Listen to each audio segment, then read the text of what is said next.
कितने सिद्धांत पढ़ लिए हैं? 9 हो गए क्या? चलो 10वां और पढ़ लो एक।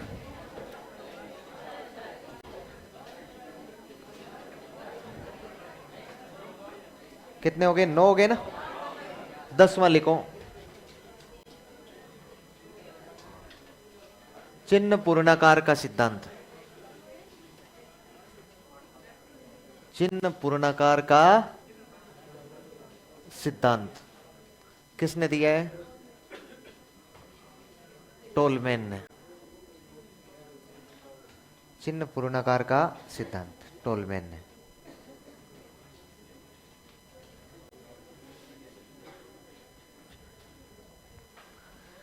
देखो ये जो चिन्ह होता है ना, इस चिन्ह को इंग्लिश में बोलते हैं साइन, और पूर्णाकार को इंग्लिश में बोलते हैं गेस्टाल्ट। साइन यानी होता है उद्दीपक, यानी यह साइन किसको माना गया है? उद्दीपक को। और गेस्टाल्ट आपका है ही, ये रह गया गेस्टाल्ट। उद्दीपक के नाम लेते ही ये बन जाता है व्यवहारवादी। क्या बन जाता है? व्यवहारवादी। और गेस्टाल्ट का नाम लेते ही ये बन जाता है संज्ञानवादी।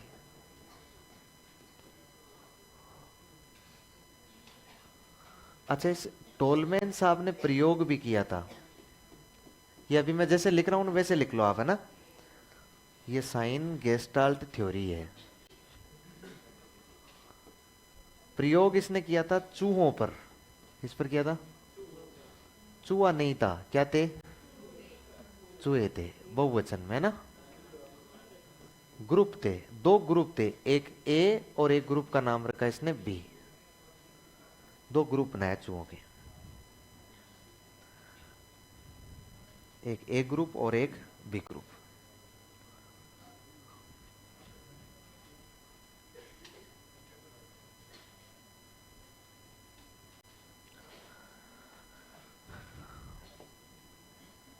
इस सिद्धांत के 1-2 उपनाम भी लिखो। इस सिद्धांत को बोलते हैं प्रतीक सिद्धांत।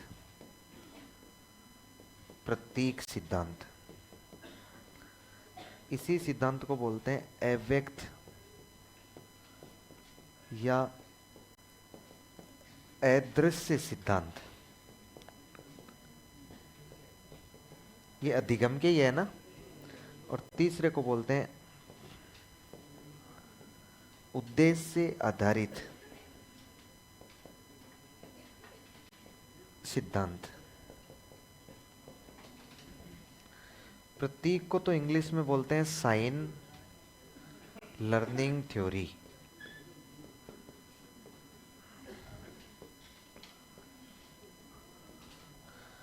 अव्यक्त को बोलते हैं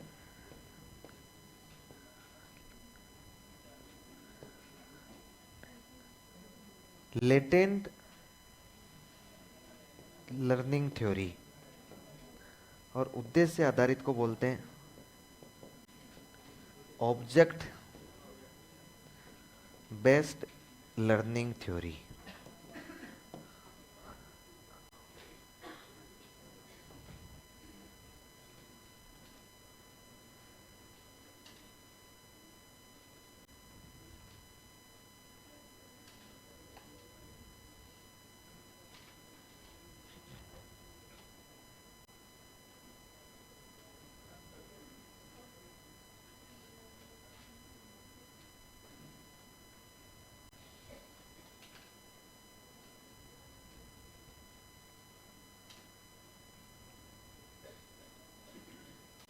लिख लिया?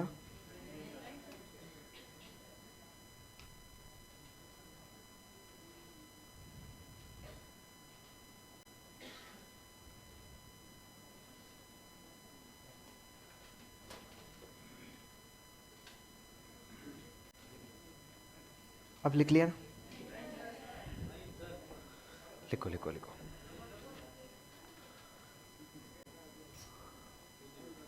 इसका मतलब मेरे से आधी स्पीड है आपकी, है ना?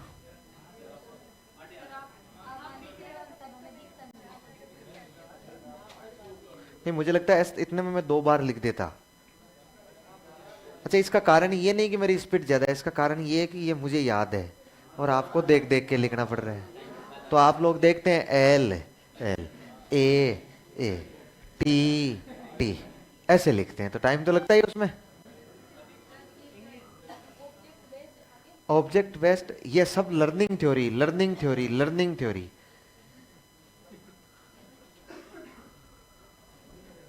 अब हर बार मेरे से लिखा नहीं जाता ना, मैं सोचू हर बार क्यों लिखें।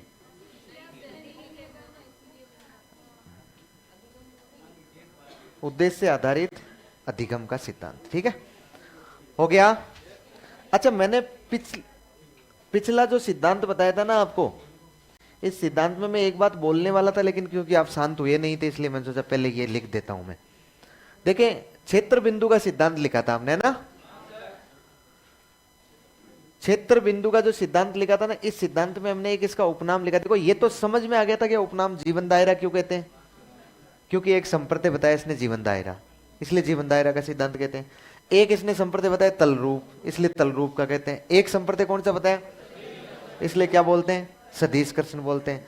और 3 संप्रत्यय बताइए इसमें, इसलिए 3 संप्रत्यय हो गया। फिर इसको क्षेत्र बिंदु क्यों कहते हैं, क्योंकि वह क्षेत्र जिसमें रहकर बालक अंतः क्रिया कर रहा है, इसलिए क्षेत्र का सिद्धांत कह दिया। और लक्ष्य सूझ, देखिए ये जो कुर्ट लेविन साहब थे ना, ये गेस्टाल्टवादी थे। क्या थे, गेस्टाल्टवादी। और कुर्ट लेविन साहब, गेस्टाल्टवादी जितने भी होंगे वो हमेशा सूझ की बात करेंगे, मतलब किसकी बात करेंगे, इनसाइट की बात करेंगे। किसकी बात करेंगे, इनसाइट। लेकिन इन्होंने कहा, आपको पता हो तो देखो, बालक, ये बालक था इनके लिए, और इसने एक निर्धारित क्या कर रखा था, लक्ष्य। और लक्ष्य तक आगे बढ़ने के लिए एक दिशा, ऊर्जा काम कर रही थी, जो तो इसको सही दिशा में ले जा रही थी, सदिश। और एक कृष्ण बल था जो इसको खींच रहा था कि नहीं था। ये एक बालक इस लक्ष्य तक पहुंचने के लिए सूझ उत्पन्न करता है। क्या उत्पन्न करता है, सूझ का प्रयोग करता है, मतलब समझ कर सीखता है। और जो सूझ का उत्पन्न कर रहा है वो किसके लिए कर रहा है, लक्ष्य के लिए कर रहा है, ऐसे नहीं कर रहा है, लक्ष्य के लिए। इसलिए सिद्धांत का नाम क्या हो जाता है, लक्ष्य सूझ। और इंग्लिश में क्या बोलते हैं, ध्यान रखना, जब इनसाइट की बात आ जाए तो कॉलर, जब गोल इनसाइट की बात आ जाए तब कुर्ट लेविन। दोनों में अंतर ध्यान रखना है ना। इनसाइट की बात करें तो वो आपका कॉलर, और जब गोल इनसाइट की बात कर लें तो कौन हो जाएगा, कुर्ट लेविन हो जाएगा। और कुर्ट लेविन एक क्या था, गेस्टाल्टवादी। कुर्ट लेविन क्या है, गेस्टाल्टवादी, जो हमने पीछे लिख लिया है। और नहीं समझ में आए तो यहां पर भी लिख लेना, गेस्टाल्टवादी। और गेस्टाल्टवादी होते ही आपके दिमाग में निश्चित आ जाएगा कि यह संज्ञानवादी अधिगम की बात करेगा, अंतर्दृष्टि की बात करेगा। ये लिख लिया ना आपने। अच्छा, अब इसका मैं एक बार प्रयोग बताता हूं आपको। इसने क्या प्रयोग किया, किसने, टोलमेन महोदय ने। इसने एक पिंजरा बनाया। क्या बनाया, और वो था भूल भुलैया प्रकार का। किसका था, भूल भुलैया प्रकार का। पहले भी हुआ ना ऐसे कई काम। भांडुरा ने बनाया था, हल ने। भांडुरा तो मूवी दिखाने ले गया था। अच्छा, अब देखिए इसमें एक यहां पर एंट्री गेट है। कौन सा गेट है, एंट्री गेट है। यहां पर कौन सा गेट है, एग्जिट गेट है। ठीक है, आपको याद हो तो हल ने यहां पर भोजन रखा था, रखा था ना। अच्छा, वो भोजन उद्दीपक होता है कि नहीं होता है, होता है कि नहीं होता है, होता है। लेकिन बाद में प्राप्त हुआ है, इसलिए इसे पुनर्बलन बोलते हैं हम लोग, उसको पुनर्बलन ही बोलेंगे ना। अब देखिए ध्यान से, इसने चूहों के 2 ग्रुप बनाए, एक कौन सा और एक कौन सा। इसने ए वाले ग्रुप को यहां छोड़ा, ठीक है, या कोई भोजन नहीं रखा है, कोई उद्दीपक नहीं है, भूल भुलैया प्रकार का बना दिया। एक चूहा नहीं है, कई सारे चूहे हैं, उनको यहां छोड़ दिया। अब ये चूहे बताओ, इससे बाहर आने का प्रयास करेंगे कि नहीं करेंगे। भाई जब पिंजरे में है तो निश्चित रूप से वो बाहर आएंगे, क्योंकि उनके सामने ये समस्या है, और समस्या आएगी तो हर व्यक्ति उसके समाधान का प्रयास करेगा। ये भी कर रहे हैं, लेकिन लोड नहीं है, मतलब प्रेशर नहीं है। प्रेशर नहीं है तो ये बाहर निकल तो रहे हैं, लेकिन चलते चलते आराम से मस्ती मस्ती से चल रहे हैं। मस्ती मस्ती से एक बार यूं उस रास्ते ऊपर झांक कर देख रहे हैं कि कौन कौन है, एक बार इधर देख रहे हैं कि कौन कौन है, आराम आराम से चल रहे हैं। देखो आप याद करके देखो, जब हमारे प्रेशर नहीं हो सामने कोई लक्ष्य नहीं हो और हम लोग पढ़ रहे हैं तो कभी हम लोग पुष्पाराज 2 देखते हैं, कभी सिंघम अगेन देखते हैं, कभी एक एपिसोड देख लेते हैं, कभी किसी की शादी में चले जाते हैं। धीरे धीरे सीख रहे हैं कि नहीं सीख रहे हैं? ये चूहे भी धीरे धीरे सीख रहे थे, लेकिन आखिर में सीखते हुए कहां आ गए? बाहर आ गए। इसने टाइम नोट कर लिया, कितने मिनट का था? 30 मिनट का समय लगा। इनको कितने मिनट का लगा? 30 मिनट का समय। ठीक है। दूसरा, अब की बार बी ग्रुप वालों को छोड़ा, ए ग्रुप वालों को बाहर निकाल दिया, ये तो निकल गए, बी ग्रुप वालों को यहां छोड़ दिया। अब की बार यहां भोजन रख दिया, गजब की खुशबू आ रही थी, भोजन रख दिया। अच्छा, अब ये चूहे इधर उधर झांकेंगे क्या? कोई लेना देना नहीं है बीच में कौन आ रहा है, कोई मतलब नहीं है। इनको कहां पहुंचना है? लक्ष्य तक पहुंचना है। अच्छा, ये निकलते निकलते निकलते निकलते निकलते यहां पर आ गए। इनको टाइम लगा 20 मिनट का। कितना? 20 मिनट का। ये उदाहरण दे रहा हूं मैं समझाने के लिए ना। अच्छा, मुझे एक बात बताओ, ये जो भोजन था ये उद्दीपक था कि नहीं था? भोजन उद्दीपक था कि नहीं था? अच्छा, इस भोजन को उद्दीपक था, इसको तो इसने नाम क्या दिया है? चिन्ह दिया कि नहीं दिया? लेकिन वो जो पिंजरे में जो भूल भुलैया प्रकार के रस्ते थे, उन रस्तों को सीखने के लिए ज्ञान की जरूरत पड़ेगी कि नहीं पड़ेगी? संज्ञान की। किसकी जरूरत पड़ेगी? संज्ञान की। इसलिए इस सिद्धांत का एक नाम और है, इस सिद्धांत का नाम है संज्ञानात्मक मानचित्र। क्या नाम है? संज्ञानात्मक मानचित्र का सिद्धांत। अच्छा, संज्ञानात्मक मानचित्र का सिद्धांत को हम लोग बोलते हैं, क्या बोलते हैं?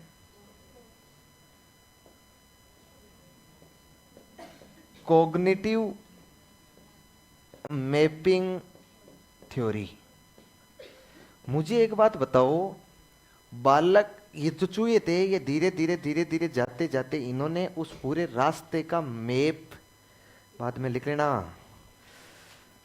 पूरे रास्ते का मैप अपने मस्तिष्क में बनाया कि नहीं बनाया? अरे, पूरे रास्ते का मानचित्र अपने मस्तिष्क में बना लिया कि नहीं बना लिया? कॉग्निटिव मैप बनाया कि नहीं बनाया? फिर इसने दूसरे चरण में क्या किया? इसने दूसरे चरण में और चूहे लेकर आया। ये दूसरे चरण में और चूहे ला रहा है मान लो, या फिर मान लो जो बी ग्रुप वाले हैं इनके लिए उद्दीपक रखा था कि नहीं रखा था? ये जो बी ग्रुप वाले चूहे हैं इनके लिए अब की बार इसने उद्दीपक नहीं रखा। उद्दीपक नहीं रखा, उद्दीपक नहीं रखा तो ये इन चूहों को चलते चलते चलते चलते इनको भी 30 मिनट का समय लग गया। और जो एक ग्रुप वाले इनके लिए अब की बार उद्दीपक रख दिया, उद्दीपक रख दिया तो वो चलते चलते केवल कितने मिनट में निकल गए? 20 मिनट में निकल गए। तो इस प्रकार के प्रयोग कर रहा है। अब अपने को क्या समझ में आया, इसे क्या करना चाहता है, क्या कहना चाह रहा है?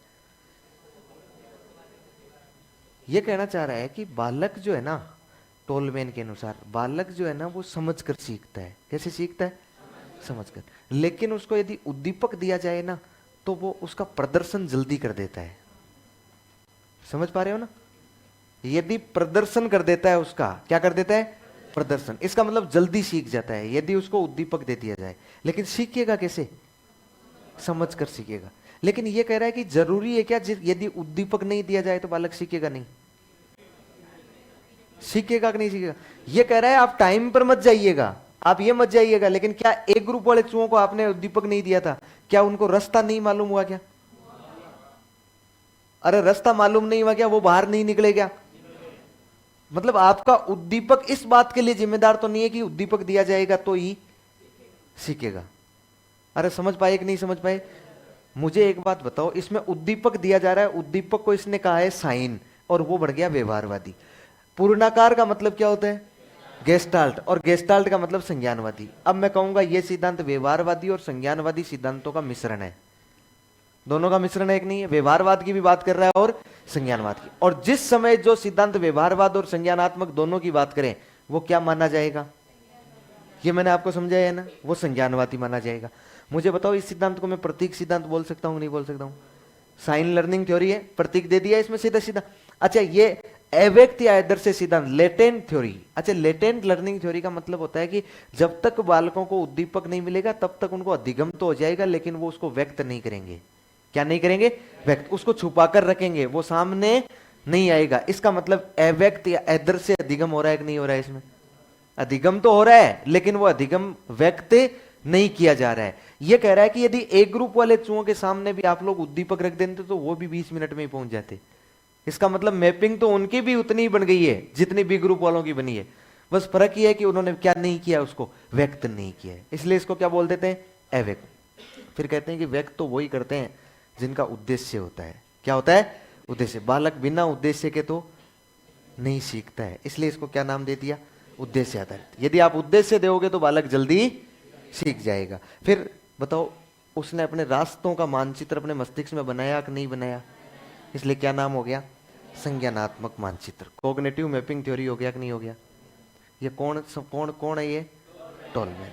ध्यान रह जाएगा, ज्यादा कोई विशेष बातें कुछ भी नहीं है इसमें। इसमें ये इतना सा ध्यान रख लेंगे ना हम लोग तो ही कोई सवाल अपना कभी गलत नहीं होगा। लिखो आप, इसमें एक लाइन लिखो आप, ये लिखना है। एक तो संज्ञानात्मक मानचित्र, कॉग्निटिव मैपिंग थ्योरी, एक उपनाम और लिखो इसका।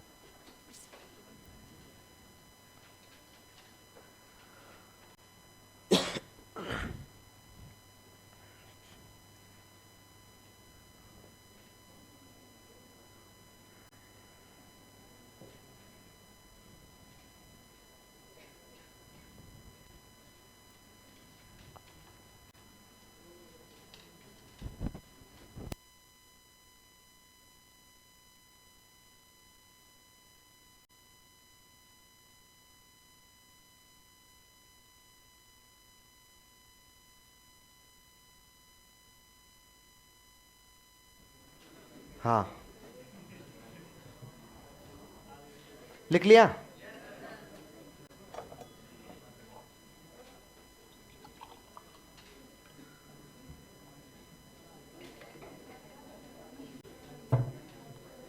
चलो अगला सिद्धांत लिखो। नहीं, इसमें एक लाइन तो लिखो। यह सिद्धांत व्यवहारवाद एवं गेस्टाल्टवाद का मिश्रण है।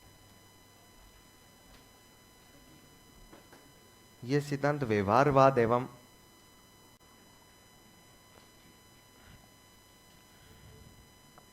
गेस्टाल्टवाद का मिश्रण है।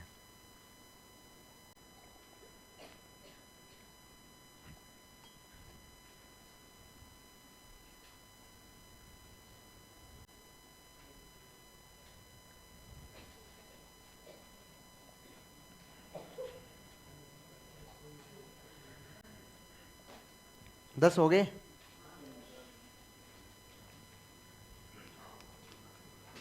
एक और लिखो,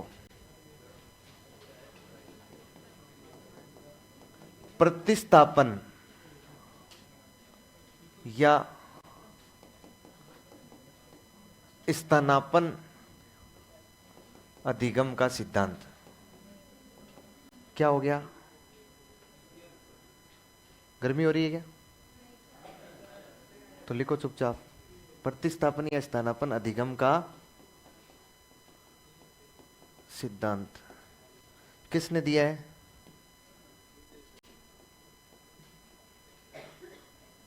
हाँ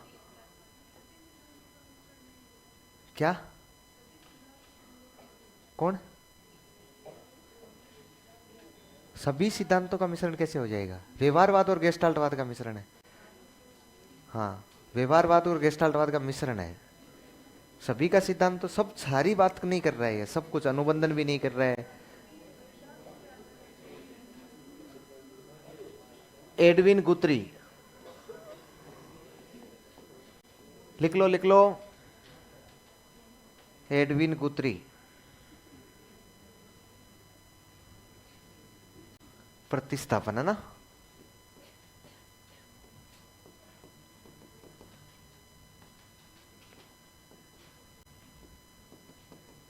सब्स्टिट्यूशनल learning theory,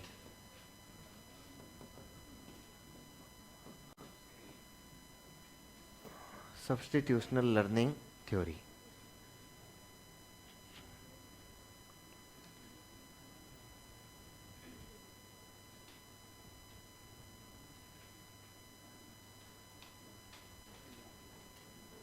substitutional learning theory हो गया।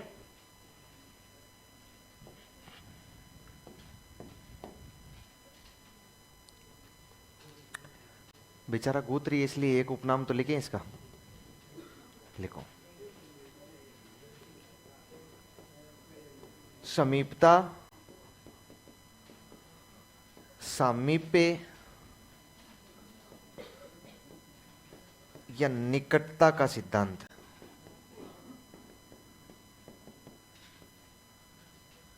या निकटता का सिद्धांत। एकल या इकहरा प्रयास सिद्धांत। एकल या इकहरा प्रयास सिद्धांत। यह समीपता, समीपता या निकटता का तो सब्स्टिट्यूशन ही होता है।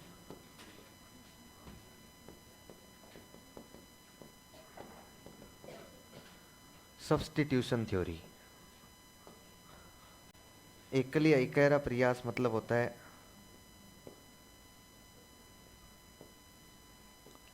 Single trial.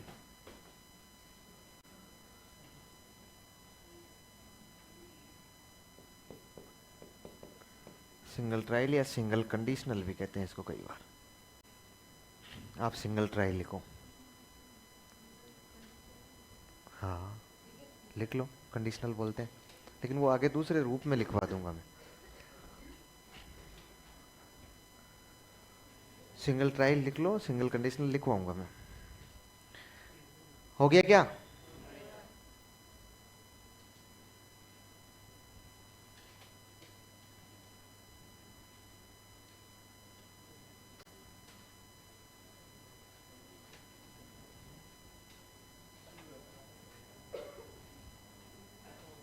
ऐसी संभावना लग रही है कि चीजें याद हो जाएगी, या फिर यह मामला गड़बड़ हो जाएगा? हो जाएगी? ठीक है ठीक है। अरे छोरों पर तो भरोसा है मुझे, ये तो कर लेंगे याद पढ़ पढ़ा के, क्योंकि इनके तो वो दो प्रेरक काम कर रहे हैं। आपके तो केवल एक ही प्रेरक है कि नौकरी लगना है, बेरोजगार हो। इनके दो प्रेरक है। ये तो याद नहीं करेंगे तो जाएंगे कहां? हैं? सही है। दूसरा विवाह है, नहीं कोई एक आध अपवाद हो तो अलग बात है, बाकी सबके यही समस्या चल रही है। भारी संकट है। देखो बीच बीच में बोलो मत, मत बोलो वरना यूपी और बिहार में तोरण मारना पड़ेगा। यहीं रुक जाओ तुम, ठीक रहेगा। देखो अब ध्यान से, एडविन गुथरी साहब थे। कौन थे? एडविन गुथरी साहब। इन्होंने एक दिन बेटे बेटे कहा, इन्होंने कहा कि यार तुम्हारा दिमाग खराब है क्या? बोले क्यों? बोले अरे पावलो क्यों माथापड़ी कर रहा है? किसकी? अनुबंधन स्थापित करने की। किसकी? अनुबंधन स्थापित। बोले 700 बार घंटी बजा रहा है, घंटी बजा रहा है, घंटी बजा रहा है, भोजन दे रहा है, कुत्ते का दिमाग खराब कर दिया। अनुबंधन स्थापित हुआ, दिमाग खराब हो गया ना कुत्ते का। बोले तो तू बता क्या करे? बोले मैं एक बार में अनुबंधन स्थापित कर देता हूं। अच्छा, मतलब एक ही प्रयास में अनुबंधन स्थापित कर देता हूं। इसने कहा कि मैं एक ही प्रयास में अनुबंधन स्थापित कर देता हूं। इसने जो प्रयोग किया ना वो पीटर पर किया। किस पर किया? पीटर, एक 3 साल का छोरा था। पीटर एक लड़का था, 3 साल का बच्चा था, उस पर इसने प्रयोग किया खरगोश के साथ ही। हाँ, वॉटसन ने तो किया था अल्बर्ट के साथ। अल्बर्ट का तो सिर्फ 11 महीने का बच्चा था। इधर ये 3 साल का बच्चा है जिसका नाम है पीटर। अच्छा, प्रयोग तो चलो हो गया। इसने कहा कि मैं एक बार में अनुबंधन स्थापित कर देता हूं। लोगों ने कहा वाह यार कैसे कर देता है? बोले देखो, अनुबंधन स्थापित करने के लिए आप उद्दीपक और अनुक्रिया के मध्य निकटता ले आइए। उस प्राणी और उस उद्दीपक के मध्य निकटता ले आइए। क्या ले आइए? उस प्राणी और उद्दीपक को क्या ले आइए? समीप ले आइए। क्या ले आइए? समीप। समीप पे हो जाएगा, निकटता हो जाएगी, तो अनुबंधन एक बार में स्थापित हो जाएगा। अरे इस निकटता का तात्पर्य ये नहीं है कि घंटी जो वहां बज रही है लाके कुत्ते के गले में ही बांध दो। ये नहीं है। इसका मतलब ये कह रहा है कि जिससे आपको अनुबंधन स्थापित करवाना है ना, वो जैसे मान लो भोजन है, तो आप उस भोजन से मिलता जुलता ही अस्वाभाविक उद्दीपक दो। निकटता का मतलब यह कि भोजन और घंटी में कोई संबंध नहीं है, कोई संबंध नहीं है ना भोजन और घंटी में।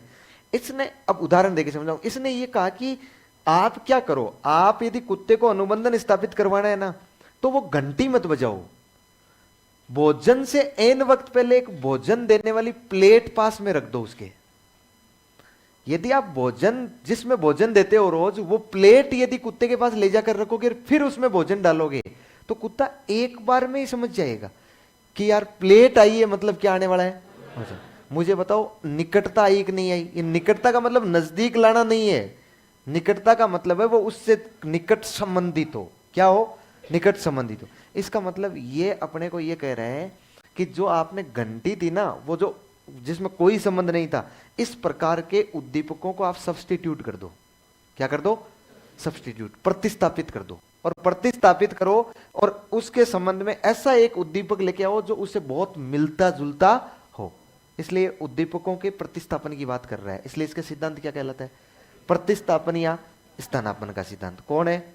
एडविन गुथरी। इसका इंग्लिश में हो जाएगा सब्स्टिट्यूट करना। सब्स्टिट्यूट यानी एक की जगह दूसरा ले आना, वही तो सब्स्टिट्यूट होता है ना। फिर समीपता या सामीप्य या निकटता का सिद्धांत कहेंगे कि नहीं कहेंगे इसको? अच्छा बताओ, प्रयास तो एक ही कर रहा है कि नहीं कर रहा है? बार बार प्रयास तो नहीं कर रहा है ना। एक ही प्रयास में क्या स्थापित हो रहा है? अनुबंधन स्थापित हो रहा है। इसलिए एक बात और सामने निकल कर आई, एक ही प्रयास में बच्चा सीख रहा है, तो पुनर्बलन का क्या काम है? पुनर्बलन तो कब पड़ता है? जब बार बार प्रयास करवाओगे तो पुनर्बलन देना पड़ेगा अपने को। भाई एक बच्चा एक क्रिया को एक बार में नहीं सीख रहा है, वो कई बार में सीख रहा है। तो हम लोग क्या करेंगे? वो जब गलत करेगा पुनर्बलन देंगे नहीं, वो सही करेगा उस क्रिया को तो पुनर्बलन देंगे। इसका मतलब बार बार पुनर्बलन देके उसे क्रिया सिखाई जा सकती है ना। इसने न केवल पावलोव को आड़े हाथों लिया, स्किनर को भी कहा, बोले तू क्यों दिमाग खराब कर रहा है, एक बार में ही सिखा देना है तो तेरा पुनर्बलन कहां काम आएगा। इसलिए इसने पुनर्बलन के किसी प्रकार के कोई महत्व को समाप्त कर दिया। इसलिए इसे अपुनर्बलनवादी कहते हैं। हम कहते हैं कि इसने पुनर्बलन का महत्व ही समाप्त कर दिया। अच्छा, ये इतना सा समझा ही रहा था लोगों को, उसके बाद थोड़े बड़े बड़े लोग आ गए, उन्होंने कहा रे दिमाग खराब मत कर, एक बार में अनुबंधन स्थापित नहीं होता है, हर बार उद्दीपक एक जैसा नहीं होता है, उसका निकट संबंधी उद्दीपक नहीं होता है, कई बार उद्दीपक दूसरे भी होते हैं। इसने कहा इतना मैं कुछ नहीं जानता हूं, मैं तो सिर्फ इतना ही जानता हूं कि एक बार में ही करवा दो, एक बार में अनुबंधन स्थापित करवा दो। ठीक है, अब हमने इसको इतना ही जान लिया है, हमने इसको इतना ही जान लिया है, याद रह जाएगा ना। ये जानना ही इतना ही है। 2 लाइन लिख लो इसमें।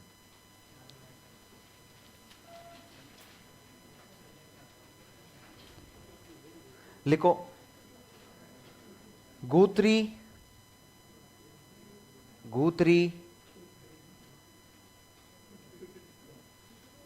बुरा लग रहा है क्या शब्द? नहीं, थोड़ी इज्जत दो इसको। लिखो, गुथरी महोदय ने उद्दीपकों के प्रतिस्थापन के आधार पर, उद्दीपकों के प्रतिस्थापन के आधार पर, उद्दीपकों के प्रतिस्थापन के आधार पर, प्रतिस्थापन के आधार पर केवल एकल प्रयास में ही,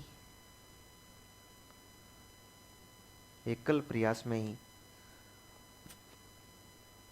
अनुबंधन स्थापित करने पर बल दिया।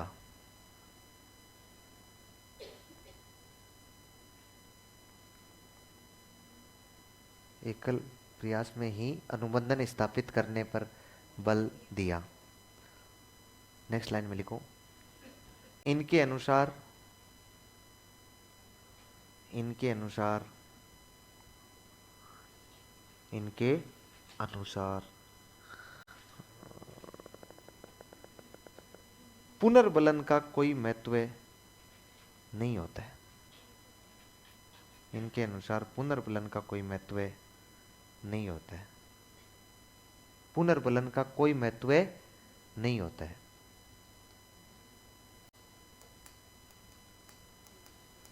हो गया? चलो अगला सिद्धांत लिखो। कितने हो गए? 11वां करवा के तो नहीं छोड़ेंगे, नहीं तो आत्मा भटकेगी। 12वां ही करवाते हैं ना।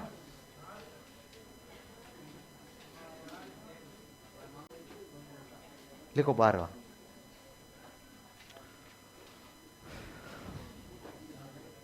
ठीक है सीता, मन लग रहा है,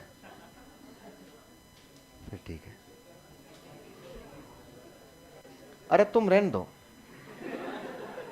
तुम रहने दो, मुझे पता है तुम क्या कह सकते हो। लिखो अगला लिखो।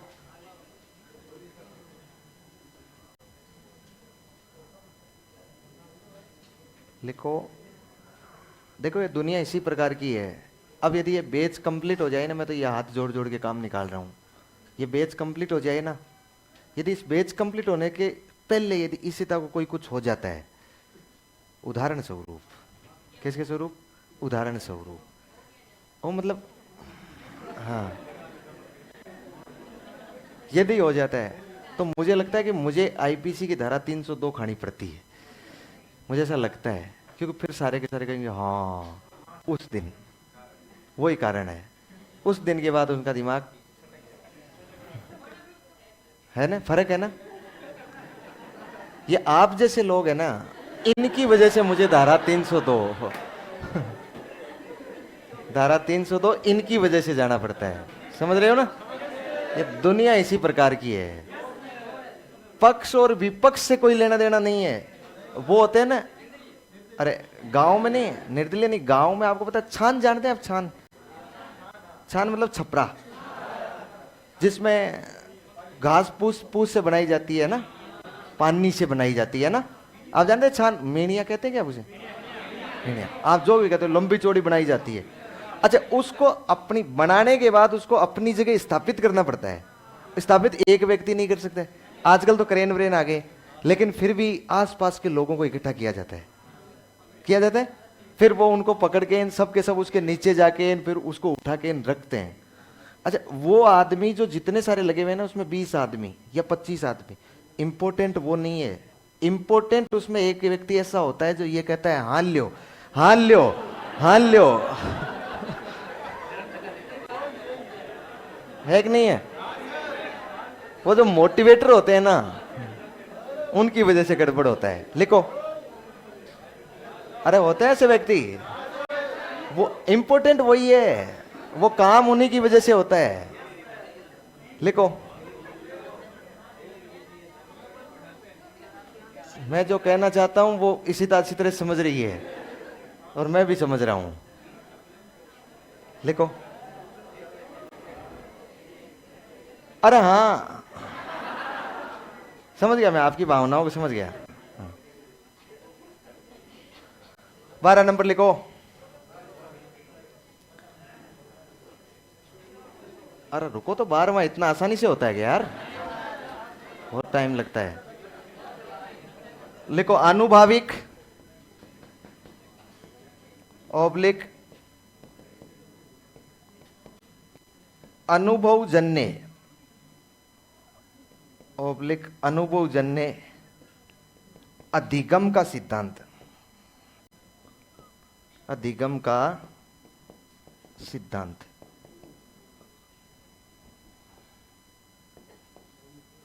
ये किसने दिया, कार्ल रोजर्स ने।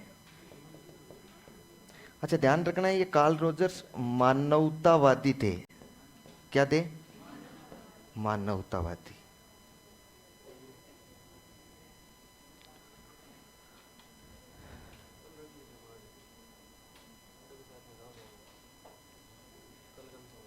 डन, कौन कौन होंगे वो तू तय करेगा।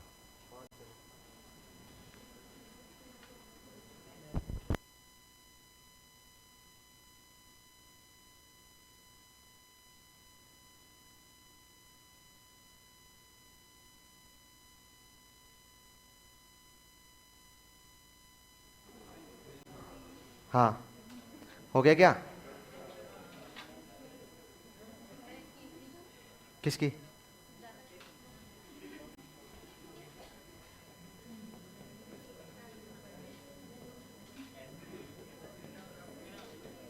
एक्सपीरियंस्ड लर्निंग, एक्सपीरियंस यानी अनुभव।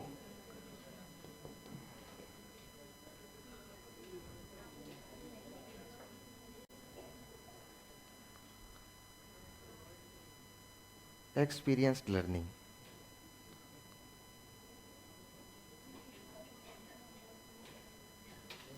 हो गया क्या? अनुभाविक या अनुभवजन्य अधिगम का सिद्धांत। अच्छा, एक दिन कार्ल रोजर्स बैठा था। कौन बैठा था? कार्ल रोजर्स ने उन सबको बुलाया, बोला इधर आओ। अब तक कितने लोग थे? 11 लोग। 11 लोग थे ना। उन सबको बुलाया और पूछा कि कैसे कैसे सीखता है। सबने अपने अपने ज्ञान दे दिया। बोले मूर्खों, बालक केवल अनुभव से सीखता है। बालक किससे सीखता है? अनुभव से सीखता है। इस लोगों ने कहा यार फिर हमने झूठी माथा पड़ी कि इतने कुत्ते लटकाए, बिल्लियां लटकाई। बोले सब सब बकवास है। कैसे सीखता है? अनुभव से सीखता है। तो फिर कहा अनुभव से हर कोई बालक सीख जाता है? बोले नहीं नहीं नहीं नहीं नहीं, नहीं। वही बालक सीखता है जो बालक क्लास में जागता रहता है। कौन सीखता है? जो जागता रहता है। इसने कहा कि पूर्णतः क्रियाशील व्यक्ति कौन होना चाहिए? पूर्णतः क्रियाशील व्यक्ति अपने अनुभवों के आधार पर अधिगम करता है। इतनी सी बात है इसकी। फिर होना क्या चाहिए? पूर्णतः क्रियाशील। इसने कहा कि क्लास में यदि सो रहा है ना, नींद ले रहा है, या क्लास में किसी दूसरे काम में लगा हुआ है, टीचर पढ़ा रहा है और वो खुद लिख रहा है, समझा रहा है, इसका मतलब वो पूर्णतः क्रियाशील नहीं है। तो उसको ये अनुभव नहीं मिलेंगे, और नहीं मिलेंगे तो नहीं सीखेगा। ठीक है, लिख लो एक लाइन। 12वां छोटा ही है ना, आजकल बंद होने लग गए हैं 12वां। छोटा सा करते हैं, लिखो। इस सिद्धांत के अनुसार, इस सिद्धांत के अनुसार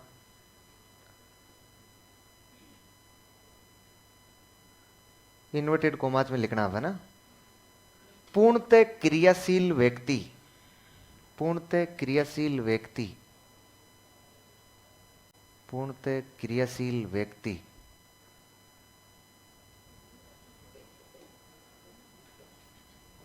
इन्वर्टेड कोमा वापस बंद कर लो। पूर्णतः क्रियाशील व्यक्ति अपने अपने अनुभवों के आधार पर, अपने अनुभवों के आधार पर अधिगम करता है। अपने अनुभवों के आधार पर अधिगम करता है।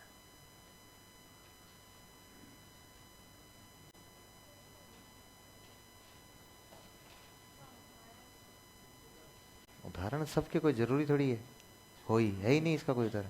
आप में से कोई भी जागता हुआ आदमी अपने अनुभव के आधार पर सीख जाएगा। उदाहरण क्या होगा इसका? समझ गए क्या? हो गया 12वां?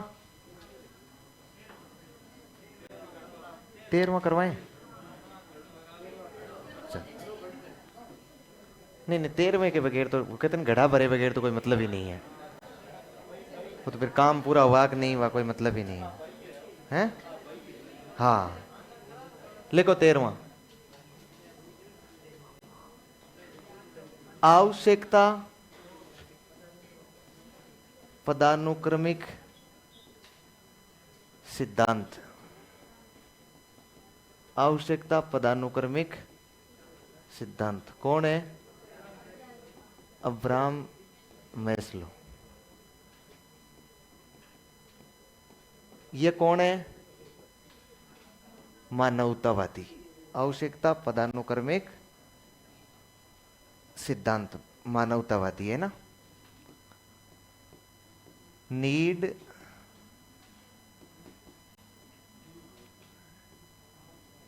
Hierarchy theory, need hierarchy theory, need hierarchy theory.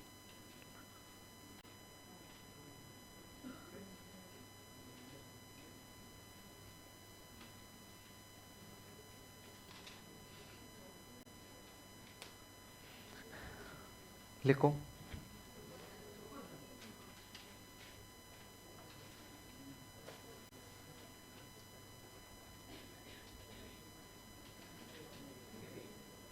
देखो यह सिद्धांत है। मानवतावादी क्या होता है, लेकिन मानवतावादी क्या होता है यह समझ में नहीं आता। मानवतावाद उस विचारधारा का नाम है जो मानव को मानव समझती है।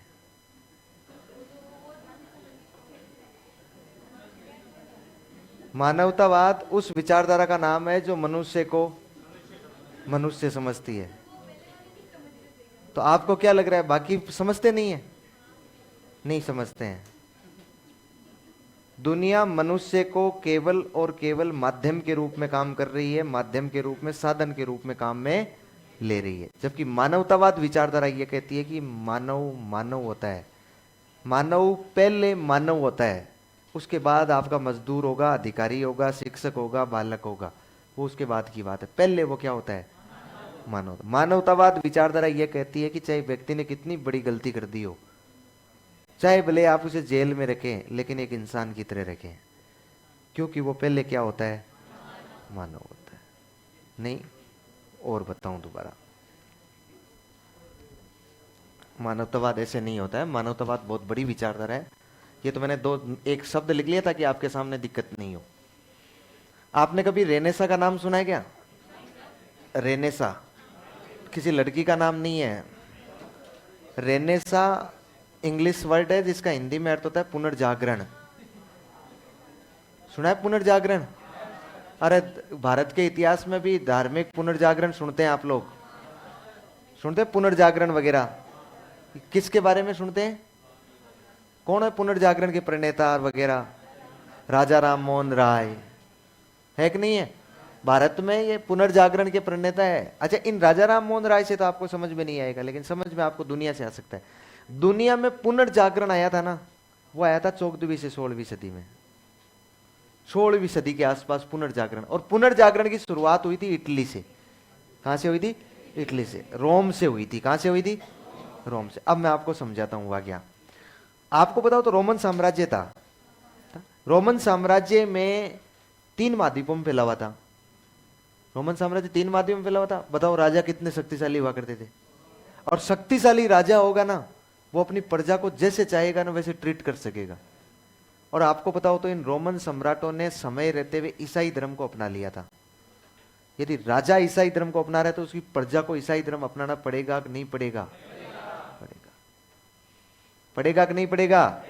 अरे नहीं तो वो धर्म खतरे में नहीं चला जाएगा क्या? समझ रहे हैं मैं क्या कह रहा हूं? यदि राजा जितना शक्तिशाली होगा उतना ही वो प्रजा पर हावी हो पाएगा। अब वो तो उस टाइम का राज तत्व था, राजकाल था। कौन सा संविधान था, कौन सा लोकतंत्र था? कुछ नहीं था। जिन्होंने ईसाई धर्म को अपनाया वो ठीक है, नहीं अपनाया उनको रातों रात मार दिया गया, काट दिया गया, खत्म कर दिया गया। इसलिए वो ईसाई धर्म। अब मुझे बताइए, पूरी दुनिया में आधी से ज्यादा आबादी ईसाई धर्म की हो गई कि नहीं होगी? ईसाई धर्म की हो गई। अच्छा, अब ईसाई धर्म कोई व्यक्ति पर धर्म को हावी करने के लिए, चाहे मैं भले हिंदू धर्म का हूं, मुझ पर धर्म को हावी करने के लिए आपको धर्म की बहुत बड़ी बड़ी बातें करनी पड़ेगी, वरना तो मुझ पर धर्म हावी थोड़ी हो जाएगा। धीरे धीरे धीरे धीरे ईसाई धर्म में इतनी रूढ़िवादिता, इतने पाखंड फैल गए, इतना मुश्किल हो गया कि व्यक्ति का सांस लेना दूभर हो गया बिना धर्म के। अब व्यक्ति को कुछ समझा ही नहीं जा रहा है, धर्म को ही सब कुछ समझा जा रहा है। व्यक्ति को केवल एक प्रतीक समझा जा रहा है और धर्म जैसा कह रहा है ना वैसा ही हो रहा है। धीरे धीरे धीरे धीरे जब आदमी क्या करता है, जब जटिलता आती है तो आदमी सरलता का रास्ता ढूंढता है, सरलता का मार्ग ढूंढता है। आपको पता है भारत में भी ऐसी स्थितियां रही है इतिहास में। आप जब इतिहास पढ़ते हैं तो आप देखते हैं कि धीरे धीरे अपने धर्म इतना आडंबर और पाखंडवीन हो गया था। मतलब मैं ये नहीं कहूंगा हो गया था, लेकिन उत्तर वैदिक काल आते आते धर्म ने व्यक्ति को जकड़ लिया था। कर्मकांड, पाखंड, यज्ञ, बलि इतना जकड़ लिया था कि लोगों को एक ऐसा माध्यम चाहिए था जो उनको उस जकड़ता से, उस कठिनता से बाहर निकाल दे। और उस टाइम आपको पता हो तो 2 सिंघम पैदा हुए थे भारत में, महात्मा बुद्ध और महावीर स्वामी। और उन्होंने सिर्फ इतना कहा था कि कोई पाखंड करने की जरूरत नहीं है, मध्यम मार्ग पर चलते रहो, मोक्ष मिल जाएगा। मुझे बताओ दुनिया को क्या चाहिए? दुनिया को चाहिए तो मोक्ष, क्योंकि वो डरता है भगवान से, लेकिन वो मुश्किल रास्ते पर नहीं चल सकता है। कौन से पर चल सकता है? सरल पर।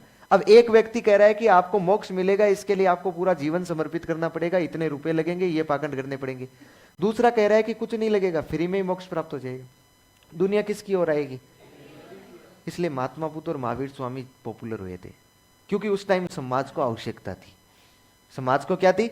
आवश्यकता थी। ये चीजें धर्म से जुड़ी हुई, मैं तो उसकी समझा रहा हूं।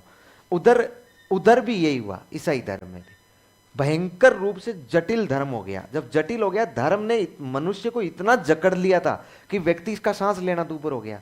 तो कुछ लोग उसके विरोध में खड़े हुए, जैसे आपने नाम सुना होगा मार्टिन लूथर, नाम सुना है ना? ये धर्म के विरुद्ध खड़े हुए, और जो जो धर्म के विरुद्ध खड़े हुए उनको जिंदा जला दिया गया था सरकार द्वारा, राजा द्वारा। ये तो जाहिर सी बात है, ये तो कोई बड़ी बात नहीं है। यदि आप उस शासन के सामने खड़े होंगे और उसके विरोध की बात करेंगे तो आप लोग या तो मार दिए जाओगे, या खत्म कर दिए जाओगे, या आप लोग जेल में डाल दिए जाओगे। तो वो उनकी ऐसी हालत हो गई थी। तब धीरे धीरे इस समाज ने अपने आप में बदलाव लाना शुरू किया। फिर एक दिन बदलाव तो होगा ही ना, और बदलाव हुआ। उस बदलाव की शुरुआत हुई थी इटली से। कहां से हुई थी? इटली से, रोम से उसकी शुरुआत हुई, और धीरे धीरे धीरे धीरे वो फिर पूरे यूरोप में और पूरे महाद्वीपों में फैलता गया। उन इटली वाले से जहां से शुरुआत हुई थी, उन्होंने, लोगों ने कम से कम सांस लेना शुरू किया था। उन्होंने ये कहा कि धर्म पहले नहीं है, पहले मनुष्य है। पहले कौन है? मनुष्य है। वो विचारधारा जब पूरी दुनिया में आगे बढ़ी तो उसको एक नाम से जाना गया, उसका नाम था मानवतावाद। क्या नाम था? मानवतावाद। तो ये लोग क्या थे? मानवतावादी थे। अपने तो यही पूछा जाता है कि ये मानवतावादी कौन है, मानवतावादी कौन नहीं। अपने को इनकी विचारधाराएं नहीं पूछी जाती। तो कॉल रोजर्स क्या था? मानवतावादी। अब्राहम मैस्लो क्या था? मानवतावादी। लिखो।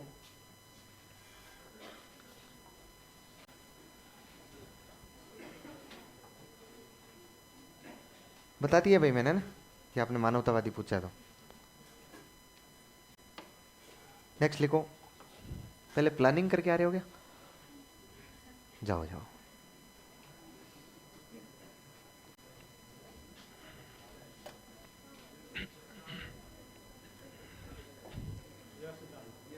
यह सिद्धांत अभिप्रेरणा से संबंधित है, अभिप्रेरणा से अधिक संबंधित है।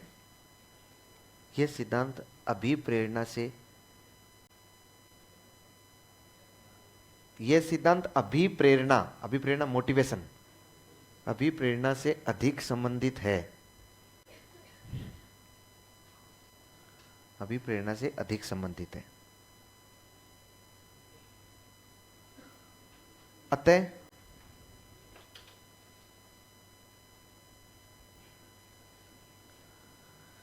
अतः इसका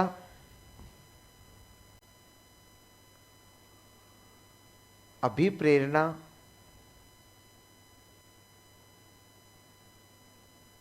नामक बिंदु में अध्ययन किया जाएगा।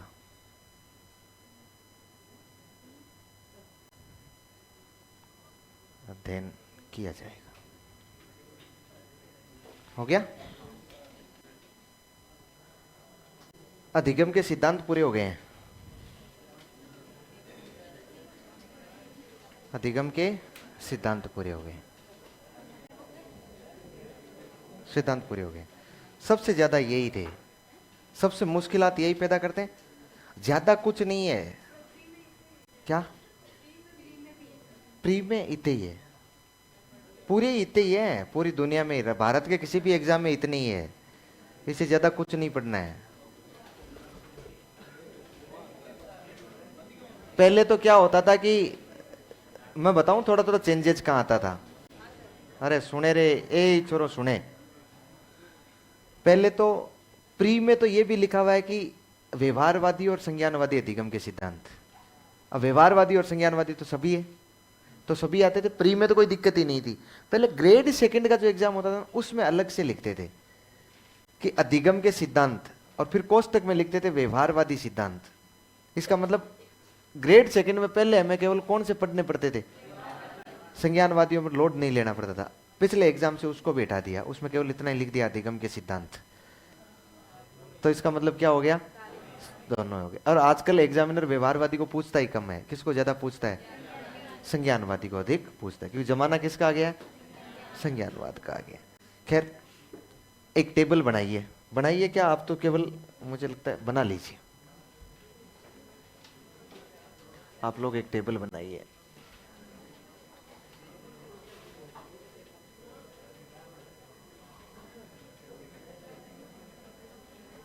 अरे आवाज किए भी नहीं।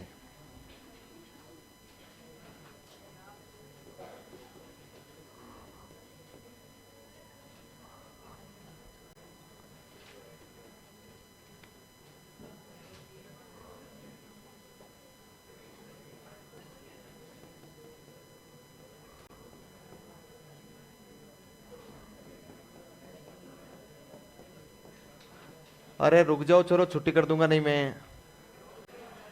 तुम तो चाहिए ही रहे हो ना। हाँ हाँ।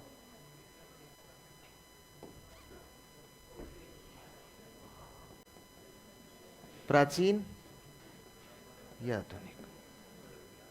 छोरो रुक जाओ तुम, मैं पता है, मुझे पता है तुम क्या सोच रहे हो।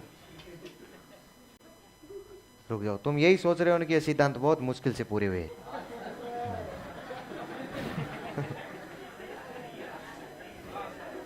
हैं?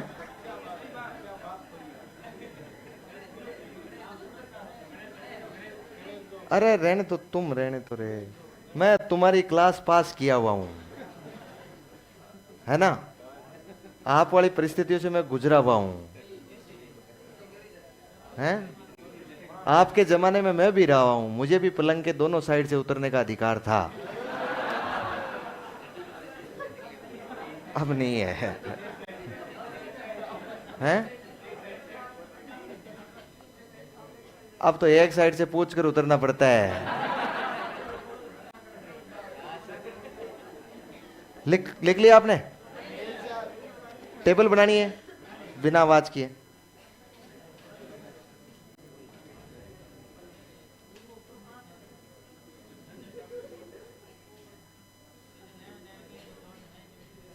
ऐसे ही जैसे मैंने बनाई है ना, वैसे ही। भड़क ही नहीं लिखा, ना धक्के लिखा, ना पुटे लिखा।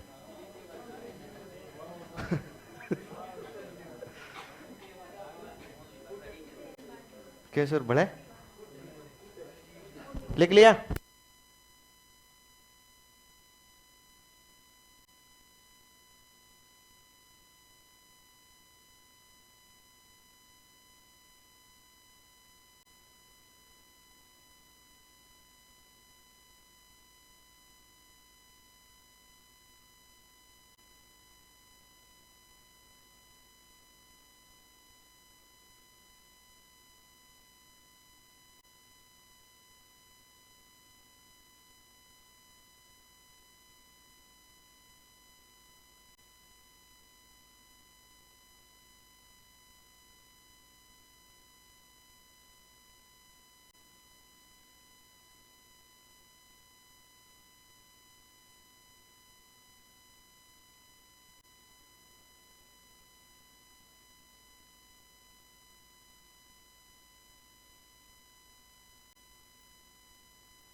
हाँ, उतार लिया।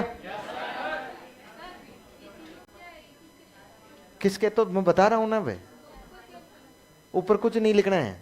मैंने कहा ना, ना धक्का लिखना है, ना पुट लिखना है, ना बड़े लिखना है जैसे ही लिखना है। समझ में कहा के हो आप? हैं? चित्तौड़गढ़ से? अरे धक्के मतलब होता है कि आगे, पुट मतलब होता है पीछे, बड़े मतलब होता है और। तो आपको क्या लगता है मैंने भी तो यहीं आके सीखा है? हैं?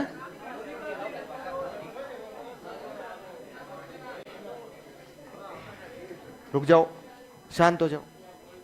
व्यवहारवादी, एक एक नंबर सिद्धांत से शुरू करो। सिद्धांत नंबर 1 से शुरू करो। पहला सिद्धांत किसका था? आपको मुझे ये बताना है कि मैं कौन से सिद्धांत को कहां रखूंगा। समझ पा रहे? बताओ, सबसे पहला कौन सा था? थोंडाइक का। कहां रखूंगा थोंडाइक को? व्यवहारवादी में। अच्छा, जिसको ऑब्जेक्ट सुनो तुरंत प्रभाव से हाथ खड़ा कर लेना। थोंडाइक मैंने यहां रख दिया। नंबर 2 किसका है? कहां रखूंगा? व्यवहारवादी। या कोई डाउट है? ये हो गया पावलोव। अच्छा, तीसरा कौन है? स्किनर। बताओ देखिए, स्किनर को कहां रखें? हैं? व्यवहारवादी। कोई ऑब्जेक्शन? ये हो गया स्किनर। अच्छा, उसके बाद कौन है? कॉलर। कॉलर को कहां रखूं? संज्ञानवादी। संज्ञानवादी में तो 2 है, प्राचीन ही रखना है। अच्छा, आपके कहे अनुसार मैंने यहां रख दिया किसको? कॉलर को। अगला हल। बताओ, हल को कहां रखना है? व्यवहारवादी। कितने लोग मान रहे हैं हल को संज्ञानवादी में रखना है? हाँ, आराम से हाथ खड़ा करो बोले। कितने मान रहे हैं व्यवहारवादी में रखना है हल को? कितने मान रहे हैं मानवतावादी में रखना है? तो फिर कहां मान रहे हैं? अरे हल ने क्या प्रयोग किया था, मुझे तो ये बताओ। हल ने प्रयोग क्या किया था? जो ये भूल भुलैया से रास्ता था ना। अच्छा, कौन था? हल था। हल संज्ञानवादी में। अच्छा, हल ने नजदीक जाके चूहे को बताया, बेटा देख वो रास्ता है, ये रास्ता रास्ता बताया था। करके सीखा था, लगातार क्रिया दोहराई, तब जाके वो 2 मिनट में बाहर आने लगा था। बताओ क्या हो जाएगा? व्यवहारवादी। दिमाग लगाते नहीं है। और कौन है? बांडुरा। कहां रखूंगा?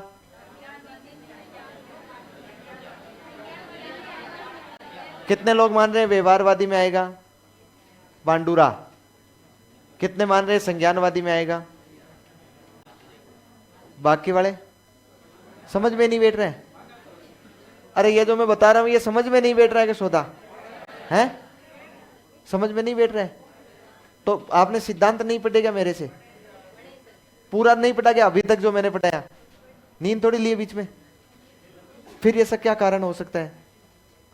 मैंने एक एक चीज समझाई है ना। व्यवहारवादी क्या होता है, संज्ञानवादी क्या होता है?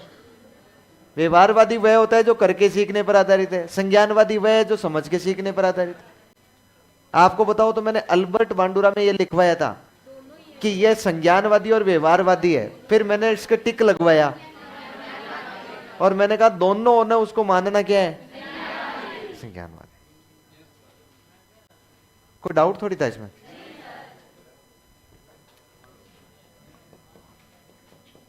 बांडुरा पहली बार ही पढ़ रहे हैं क्या आप लोग?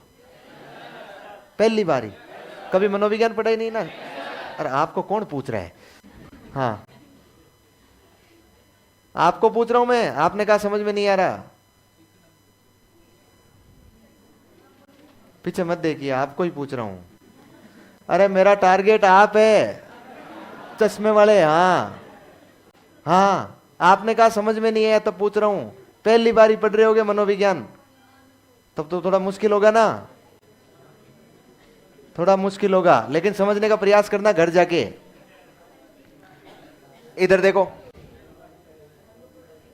बांडुरा कौन है? संज्ञानवादी है। अगला बोलो।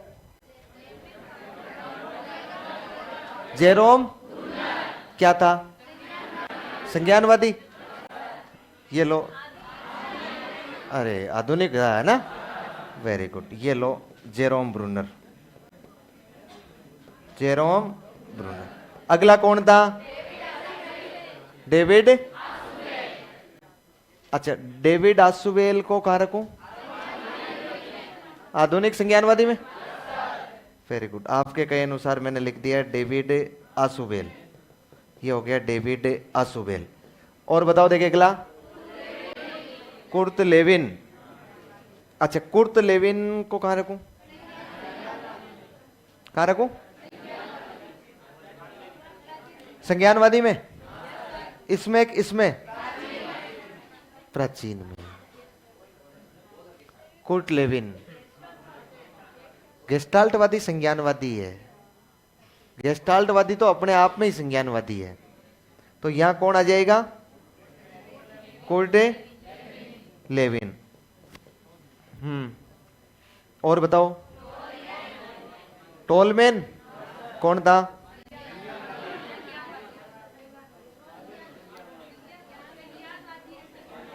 कितने लोग मान रहे हैं टोलमैन व्यवहारवादी है? हाथ खड़ा करो, देखिए, बहुत बढ़िया। कितने लोग मान रहे हैं कि टोलमैन संज्ञानवादी है? दोनों है, दोनों का मिश्रण है। और दोनों होते क्या करेंगे? संज्ञानवादी। बताओ, इतना कह दिया था मैंने कि दोनों होते ही तो कहां ले जाना है? संज्ञानवादी। तो ये कौन हो गया? टोलमैन। अरे टोलमैन आधुनिक में तो नहीं आएगा क्या? क्योंकि क्या, किसको फेंक रहा है? चूहों को फेंक रहा है पिंजरे में। मनुष्य की कक्षा कक्ष शिक्षण की बात नहीं कर रहा है। हाँ, अगला बताओ, कौन है? एडविन गूथरी। अच्छा, गूथरी कहां रखेंगे? मानवतावादी। मानवतावादी में तो दो ही है ना, ये नहीं है, तो इसको कहां रखेंगे? संज्ञानवादी। वेरी गुड, हाथ खड़ा करो, देखें कितने लोग हैं जो संज्ञानवादी मान रहे हैं इसको। मैंने इस एक में नहीं बताया आपको जानबूझ के, मुझे पता था ये। मैं एक बार तो बता रहा था वहां, फिर मैंने कहा वहां नहीं बताऊंगा, मैंने आगे चलने दे। अरे जो भी अनुबंधन की बात करेगा, अनुबंधन स्थापित करवाने की बात करेगा, उद्दीपक की बात करेगा, वो कौन होगा? व्यवहारवादी। ये किसकी बात कर रहा है? उद्दीपक और अनुबंधन की बात कर रहा है। ये कह रहा है कि बार बार क्रिया नहीं करवानी है, एक बार ही करवानी है, क्रिया करवानी है, समझाना नहीं है। समझ पा रहे हैं क्या? गूत्री कहां जाएगा? व्यवहारवादी में। अच्छा, इसके बाद क्या हो जाएगा? इसके बाद क्या हो जाएगा? मानवतावादी। इतने ही है ना?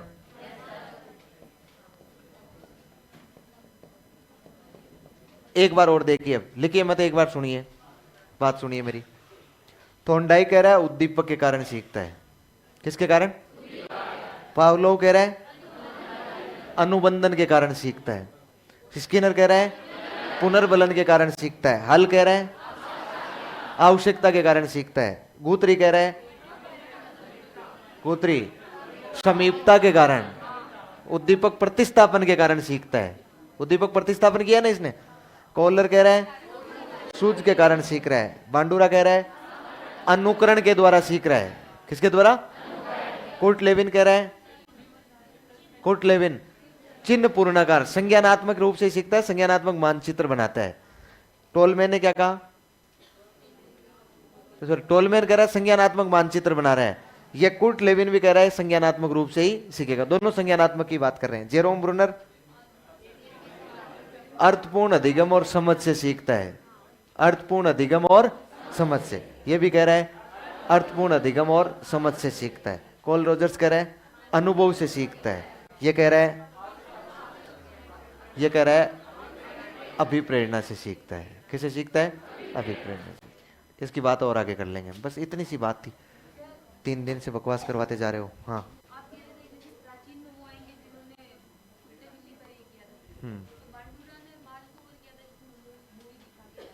हाँ, मैंने कुत्ते पिल्ले नहीं कहा था। मैंने ये कहा था कि जिन्होंने कक्षा कक्ष शिक्षण की बात की है ना, डायरेक्ट क्लासरूम में खड़े हो गए, वो आधुनिक में आएंगे। और उसके अलावा जितने भी है ना, वो सारे प्राचीन में आएंगे। ये तो क्लासरूम की तो बात ही नहीं कर रहे ना।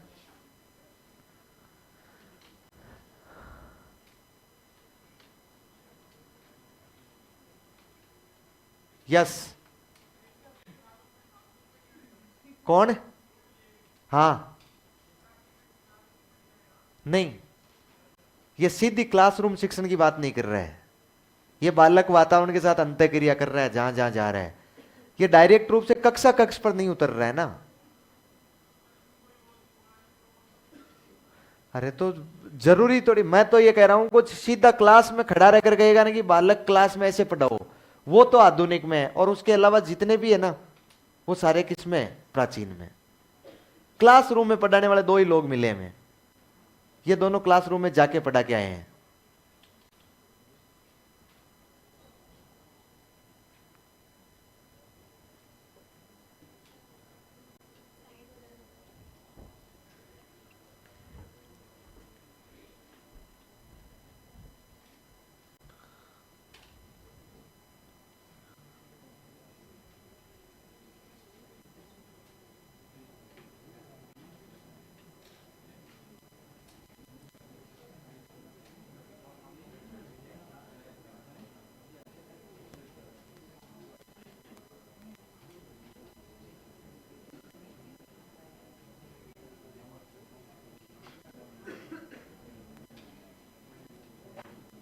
अरे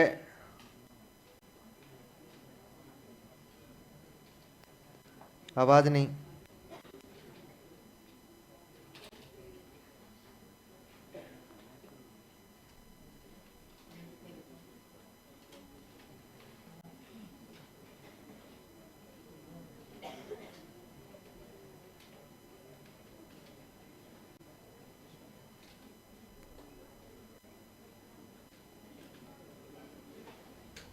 हो गया क्या?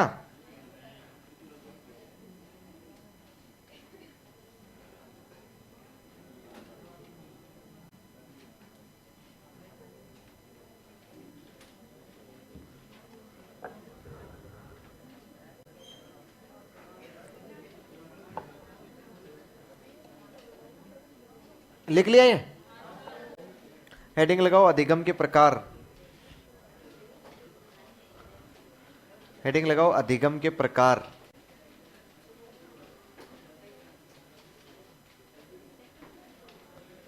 अधिगम के प्रकार।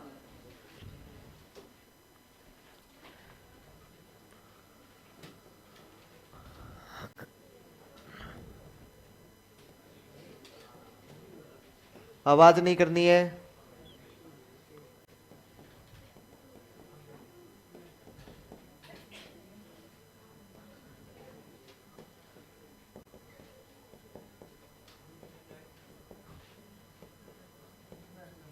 लिख लिया क्या? अधिगम के प्रकार। सबसे पहले लिखो डेविड आसुबेल के अनुसार। डेविड आसुबेल के अनुसार।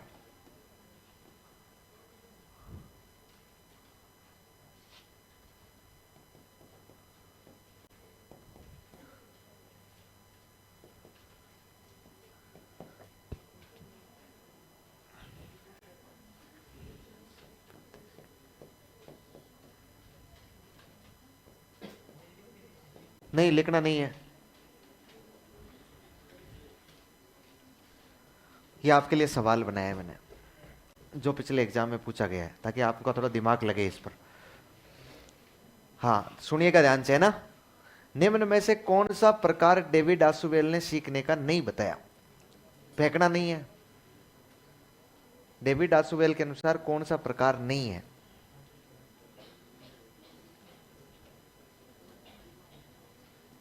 नहीं फेंकना है बिल्कुल भी। आपको तो याद है ना, आपका आपका डेविड आसुबेल आ गया है ना। अब तो खुश होंगे आप। हाँ, नहीं है। अरे डेविड आसुबेल ने सीखने के चार प्रकार बताए हैं। कितने बताए हैं? चार प्रकार बताए हैं। और मैंने आपको पूछा कि इनमें से कौन सा नहीं है। मैंने पांच लिखे हैं, ठीक है। ऑप्शन ए, बहुत बढ़िया, बहुत गजब। ऑप्शन बी, हाँ। Option B, option C, D, E, बहुत बढ़िया। अब लिखो, लिखो। डेविड आसवेल के अनुसार लिखा है, डेस लगा के लिखो। इन्होंने सीखने के चार प्रकार बताए। इन्होंने सीखने के चार प्रकार बताए। सीखने के चार प्रकार बताए। नंबर एक लिखो, नंबर एक लिखो, रटकर सीखना, रटकर सीखना।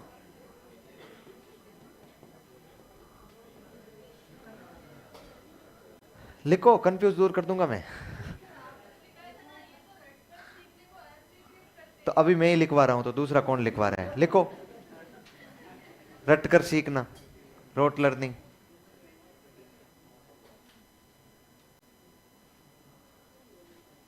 रटकर सीखना लिखो। इन्होंने, इन्होंने इसमें लिखना है, हाँ, रटकर सीखने में लिखना है। इसको इंग्लिश में कहते हैं रोट लर्निंग। लिखो, इन्होंने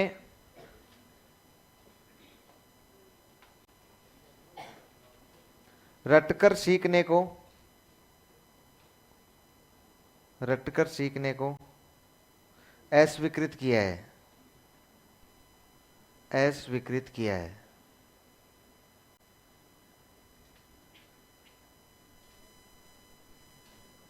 रटकर सीखने को अस्वीकृत किया है। नंबर 2 लिखो।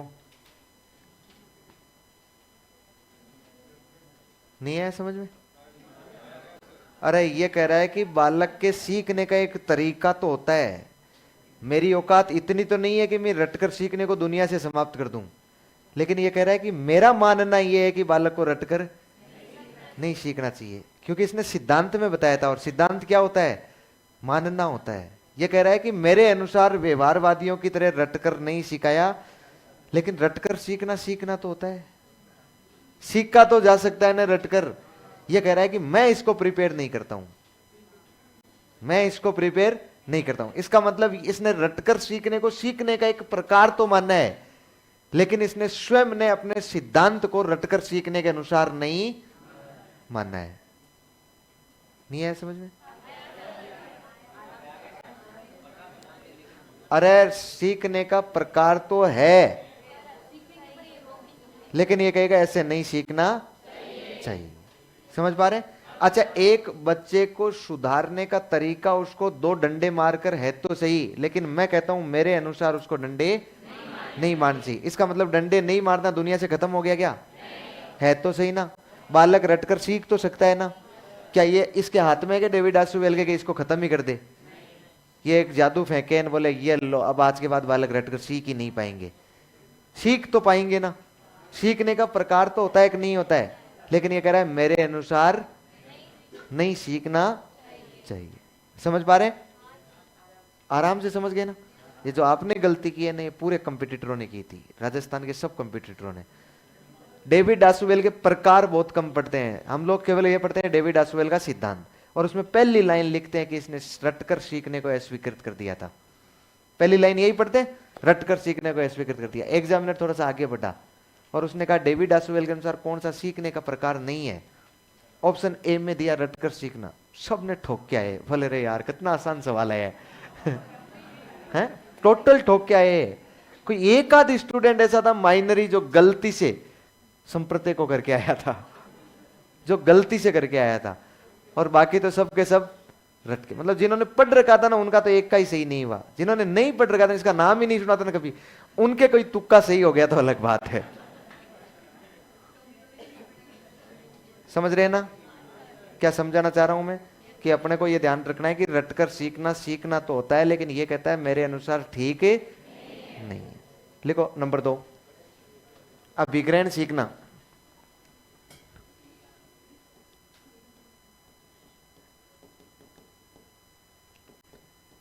रिसेप्टिव लर्निंग या रिसेप्शन लर्निंग, अभिग्रहण सीखना।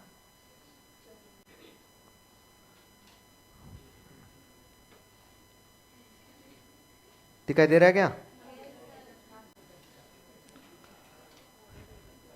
रिसेप्शन लर्निंग हो गया। अच्छा अब सुनिएगा, रटकर सीखना तो क्या होता है? रटकर सीखने में तो बालक खुद करके सीखता है। रटकर सीखना मतलब व्यवहारवादियों के अनुसार, व्यवहारवादियों के अनुसार कोई बालक को समझाता है क्या? अपने आप क्रिया करके सीखता है कि नहीं सीखता है? वो तो रटकर सीखना है। ये कह रहा है व्यवहारवादियों के अनुसार बालक को कभी भी क्रिया करवा के तो मतलब अपने आप करके सीख जाएगा, ऐसा नहीं करना चाहिए, ऐसा नहीं करना चाहिए। तो रटकर सीखना तो क्रिया करके सीखना हो गया। अब विग्रहण सीखना जो होता है ना, उसमें होता है रिसेप्टिव लर्निंग। रिसेप्टिव यानी किसी चीज को ग्रहण करना। अब ग्रहण बालक हो सकता है वो सुनकर करे, हो सकता है वो देख कर करे। समझ रहे हैं मेरी बात को? मैं कुछ बोल रहा हूं, आप उसको ग्रहण कर रहे हैं मस्तिष्क में। मैं बोल रहा हूं, उसको ग्रहण कर रहे हैं कि नहीं कर रहे हैं? अच्छा, मैं यह लिख रहा हूं, उसको आप ग्रहण कर रहे हैं कि नहीं कर रहे हैं? दो तरीके से आप ग्रहण कर सकते हैं, या तो सुनकर कर सकते हैं या लिखकर कर सकते हैं। यह कहता है कि ग्रहण तो आप दोनों तरीके से कर सकते हैं। उसके बाद आपके पास जो ग्रहण की गई चीज है ना, उस पर दो तरीके हैं। चाहो तो उसको रटकर सीख लो, चाहो तो उसको समझकर सीख लो।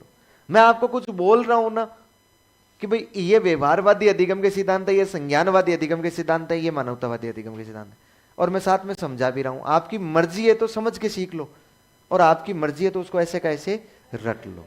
इसका मतलब है कि ये रटना व्यवहारवादियों का नहीं है।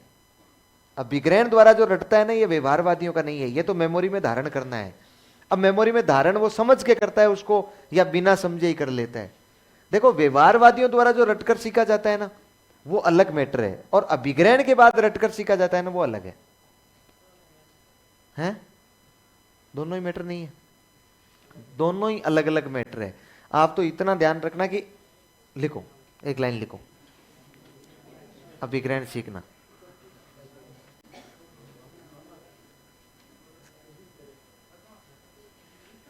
लिखो, बालक किसी विषय वस्तु को, बालक किसी विषय वस्तु को देखकर या सुनकर ग्रहण कर सकता है।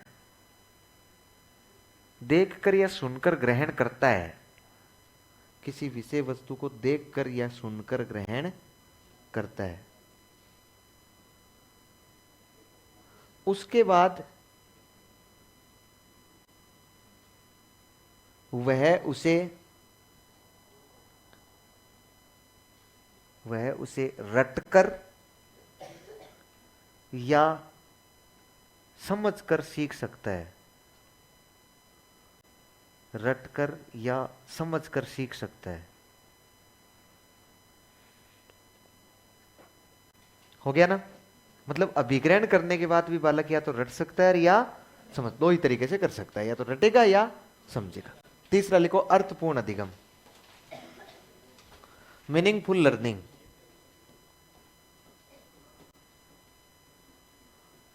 Meaningful learning, meaningful learning, meaning MEANINGFUL।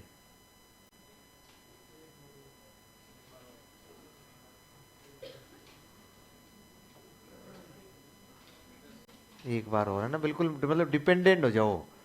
थोड़ी देर बाद में कहोगे तुम लिख के ही चले जाओ।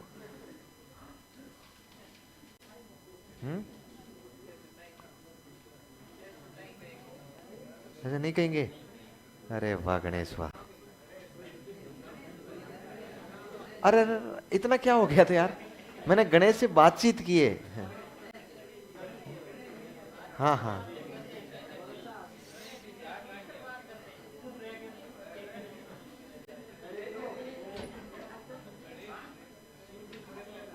नहीं है डोल नहीं है तुम्हारा।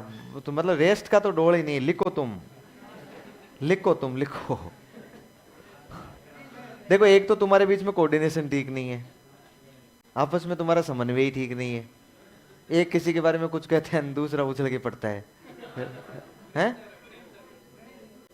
काई का प्रेमचारा है ये? ये तो ठीक है, नजदीक नहीं था चौराहा। लिखो, अर्थपूर्ण अधिगम। लिखो, आसुवेल का सिद्धांत, आसुवेल का सिद्धांत इसी प्रकार पर आधारित है। आसुवेल का सिद्धांत इसी प्रकार पर आधारित है।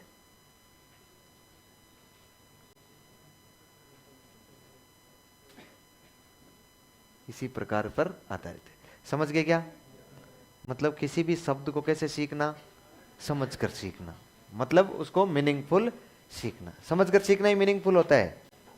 और डेविड आसवेल ने अपने सिद्धांत में इसी की तो बात की है ना। अर्थ, हाँ पहले कर रहा था ना, याद करो। प्रकार ही बताए हैं इसने, केवल एक ही के पर आधारित है, बाकी तो इसने प्रकार ही बता दिए हैं।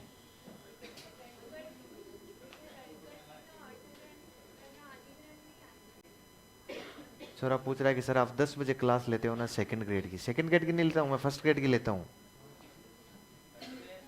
10 से 11 बजे तक शाम को, ऑनलाइन यूट्यूब पर, यूट्यूब पर लेता हूं सुबह 7 बजे से। मैं आत्म सिद्धि की आवश्यकता को पूरी करने के लिए चल रहा हूं, वो मैं बताऊंगा आपको ना क्या होती है नींद। देखो आपको मैं वहां बताता था ना, वहां बताता था ना, मैंने कहा अपना एक सिस्टम है, धूल खाओ तो 2 बार बरबर खाओ या फिर खाओ मत। लिखो लिखो लिखो, हाँ क्या लिखा है। अब थोड़ा बीच में, और आजकल क्या है कि थोड़ा थोड़ा ना गड़बड़ और होने लग गया। गड़बड़ क्या, आप थोड़ा सा उम्र दराज होने से, थोड़ा बैठे रहने से हल्का हल्का पेट और बढ़ने लग गया, बढ़ रहा है ना, इसलिए फिर जिम और जाना पड़ता है 8:30 से 9:30 तक। मतलब इतना तो नहीं, लेकिन वो जिम में चले जाए, थोड़ा बहुत उछल कूद के आए तो ऐसा लगे कि हाँ ठीक है, अब संतोष मिल जाए। बाकी इतना कुछ भी नहीं कि वो कैलाश जी वो करते रहते हैं अपना वो काम, वो उनका चलता रहता है, और मैं उनको देखता रहता हूँ। बेटा थोड़ा कभी ये इसको उठाता हूँ, कभी इसको उठाता हूँ, थोड़ा थोड़ा है। हाँ सैटरडे संडे मुश्किल हो जाता है। नहीं नहीं, कहाँ मैडम साथ, हाँ मैडम नहीं, ये यही फैकल्टी वाले जाते हैं। मैडम यहाँ कहाँ है, मैडम साथ जाते हो हैं। तो यहाँ तो मैं, अब तो लेकर क्या पूछना चाह रहा है तुम, हैं लोग कहना क्या चाह रहे हैं, ऐसे ही पूछना। मैं यहाँ ऐसे ही 5-10 दिन दौड़ भाग के आता हूँ यहाँ, समझ गया ना।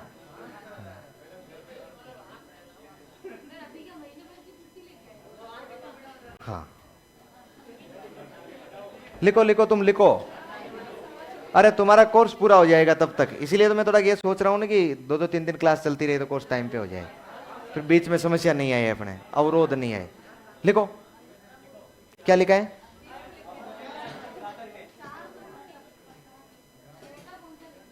तीसरा लिख दिया ना, चौथा लिखो अन्वेषण सीखना। अन्वेषण को डिस्कवरी बोलते हैं।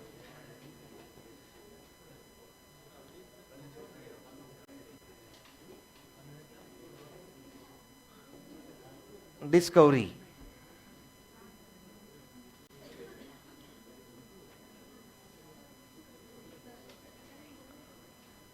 डिस्कवरी लर्निंग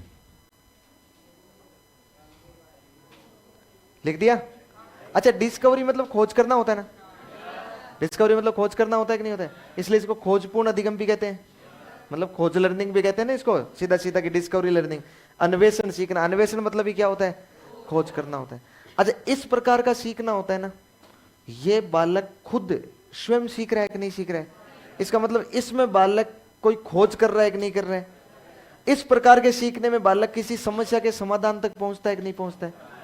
यदि आपको पूछे कि डेविड आसवेल के अनुसार कौन से प्रकार का सीखना समस्या का समाधान करता है, अन्वेषण सीखना समस्या के समाधान पर आधारित है कि नहीं है, लिख लो।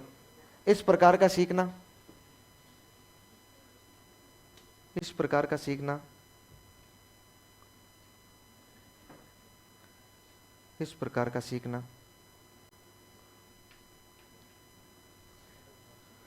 समस्या समाधान पर आधारित है। इस प्रकार का सीखना समस्या समाधान पर आधारित है।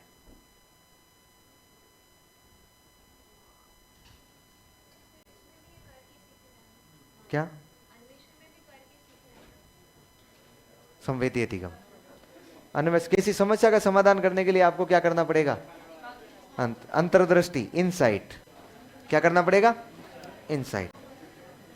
हो गया रवाना? चलिए